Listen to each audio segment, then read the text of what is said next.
విజయ్ అభిమానులంతా ఆయన తాజా చిత్రమైన the greatest of all time cinema కోసం కొంతకాలంగా వెయిట్ చేస్తూ వస్తున్నారు. స్నేహ మీనాక్షి చౌదరి కథానాయకులుగా నటించిన ఈ సినిమాకి యువన్ శంకర్ రాజా సంగీతాన్ని సమకూర్చాడు.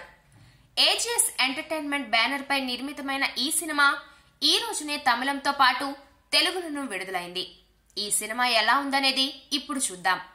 ఈ సినిమాలో హీరో టీం కెన్యాలో చేపట్టిన ఒక ఆపరేషన్ తో మొదలవుతుంది.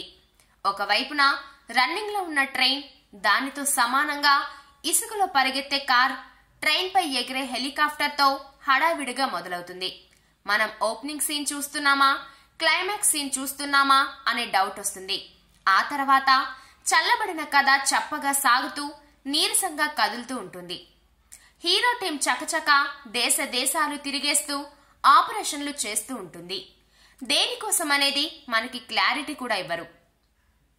సీనియర్ విజయ్ స్నేహ మధ్య పాటలు ఉండవనే విషయం అర్థమైపోయి జూనియర్ విజయ్ మీనాక్షి చౌదరి ఎంట్రీ ఎప్పుడిస్తారా అని ఆడియన్స్ ఎదురు చూస్తుంటారు. అలా ఒక గంట తర్వాత ఆ జోడి తెరపైకి వస్తుంది. దాంతో ఈ ఇద్దరి మధ్య లవ్, రొమాన్స్ ను ఆడియన్స్ ఆశిస్తారు. కానీ మళ్ళీ కొంతసేపటి వరకు ఆమె జాడ తెలియదు. ఆమె సునీల్ అలియాస్ ప్రశాంత్ కూతురు అనే విషయం కూడా మనకి నిదానంగా తెలుస్తుంది.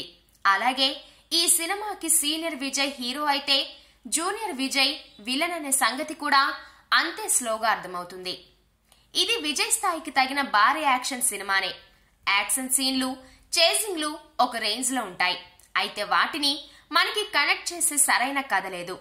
మెట్రో రైల్లోని ఫైట్, జూనియర్ విజయ్ ని చుట్టుముట్టే సీన్ కాస్త బాగానే అనిపిస్తాయి.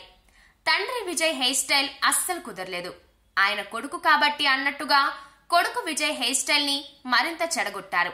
ఇక విజయ్ ను కుర్రాడిగా చూపించే ప్రయత్నం కూడా తేడా కొట్టేయడం ప్రేక్షకులకు ఇబ్బందిని కలిగిస్తుంది. ఇక చివర్లో కథ అనేక మలుపులు తీసుకుంటూ ఉంటుంది.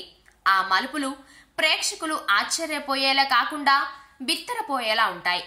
కొడుకును విలన్ గా చూపించే విషయంలో జైలర్ ను, విషయం లేని కథ విషయంలో భారతీయుడు 2ను ఈ సినిమా గుర్తుకు తెస్తుంది. విజయ్ హెయిర్ స్టైల్ కంటే ఆశ్చర్యాన్ని కలిగించే మరో విషయం ఆయన ఈ కథను ఓకే చేయడం. సిద్ధార్థ్ ఫోటోగ్రఫీ, యువన్ శంకర్ రాజా నేపథ్య సంగీతం పర్వాలేదు. వెంకట్ రాజన్ ఎడిటింగ్ విషయానికి వస్తే నిడివిని కాస్త ట్రిమ్ చేస్తే బాగుండేదనిపిస్తుంది.